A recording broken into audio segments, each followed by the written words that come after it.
السلام علیکم ناظرین، الجائزہ چینل میں خوش آمدید۔ آج کی ویڈیو میں ہم آپ کو بتانے والے ہیں کہ ایسی تہلکہ خیز خبر کے بارے میں جس نے پاکستان میں ہلچل مچا دی ہے۔ ناظرین، خبر یہ ہے کہ افغانستان میں امریکہ نے کیا ہے ڈرون حملہ اور اس میں القاعدہ کے موجودہ کمانڈر ایمن الظاہری کو نشانہ بنایا گیا ہے۔ ایمن الظاہری وہ کمانڈر ہیں جو اسامہ بن لادن کی ہلاکت کے بعد القاعدہ کے سربراہ بنے تھے۔ ناظرین، اس خبر کے آتے ہی پاکستان میں چہمہ گاہیاں عروج پر پہنچ گئی ہیں۔ پاکستان میں سوشل میڈیا پہ زیر گردش ہے یہ خبر کہ پاکستانی سرزمین سے یہ ڈرون حملہ کیا گیا ہے۔ کہا یہ جا رہا ہے کہ اس ڈرون حملے میں پاکستان کی سرزمین استعمال کی گئی ہے۔ کئی غیر ملکی اخبارات اس پر شہ سرخیاں لگا رہے ہیں، بلکہ پوری دنیا کے اخبارات میں یہ سرگرم خبر ہے۔ پاکستان نے اپنی سرزمین امریکہ کو دے دی ہے۔ الجزیرہ چینل اور کئی چائنیز اخبارات میں بھی یہ خبر زیر گردش ہے۔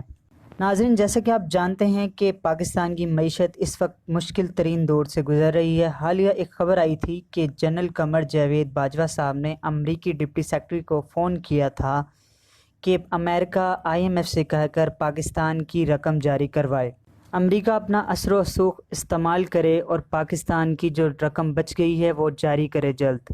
جس کے بعد کہا جا رہا ہے کہ امریکہ نے کچھ شرائط رکھی تھی۔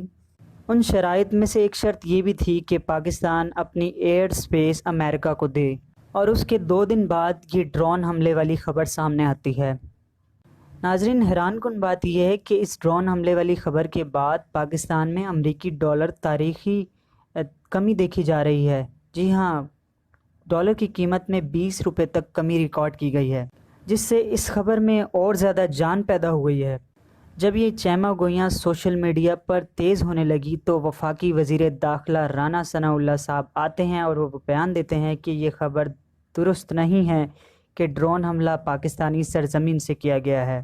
ناظرین، لیکن وفاقی وزیر داخلہ رانا ثناءاللہ صاحب کی اس خبر کی تردید کرنے کی کوئی بھی اہمیت اختیار نہیں کی جا رہی۔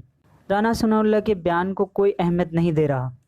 یہ خبر سوشل میڈیا پر بہت زیادہ سرگرم ہے اور سوشل میڈیا پر بہت سارے ٹرینڈز چلائے جا رہے ہیں، جس میں army chief general Qamar Javed Bajwa کے بارے میں کہا جا رہا ہے کہ انہوں نے پاکستانی قوم کو بیچ دیا ہے۔ اس خبر کے آنے کے بعد پاکستانیوں کی بڑی تعداد حکومت سے سخت نالہ دکھائی دے رہی ہے۔ ادھر افغان طالبان میں بھی بہت زیادہ تشویش پائی جا رہی ہے کہ آخر کار یہ ڈرون حملہ کہاں سے کیا گیا ہے۔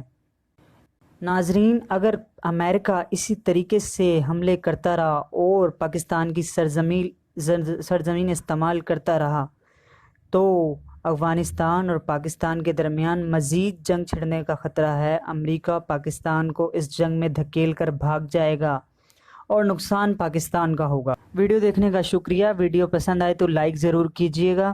ہمارے چینل کو سبسکرائب ضرور کریں، بیل آئیکن کے بٹن پر لازمی کلک کریں، اپنی قیمتی رائے کا اظہار لازمی کریں۔